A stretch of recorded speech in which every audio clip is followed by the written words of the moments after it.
Selamat pagi Indonesia. Anda menyaksikan seputar Bali terkini pukul 10 WITA bersama saya Ernest Suputra. Pemirsa, saat ini pertumbuhan ekonomi masih dikatakan lemah. Di tengah-tengah pertumbuhan ekonomi yang masih melemah, generasi muda diharapkan mampu memanfaatkan setiap peluang. Saat ini pertumbuhan ekonomi masih dikatakan lemah.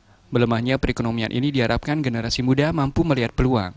Ketua Apindo Bali Enengah Nur Labo menyatakan memang saat ini situasi kondisi perekonomian sedang lemah.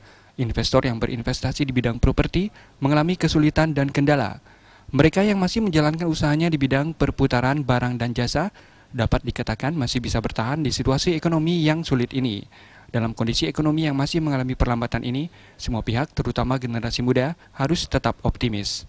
Maupun jasa, saya rasa ini tidak terlalu besar lah untuk mendapatkan suatu situasi kondisi yang kurang baik pada saat ini.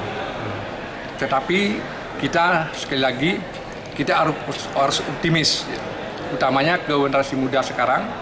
Hendaknya dalam situasi begini sebenarnya banyak peluang-peluang yang mesti kita ambil. Justru itulah yang di dalam kesempatan ataupun walaupun bagaimana kesempitan justru pasti ada suatu peluang yang bisa menjanjikan. Peluang-peluang apanya?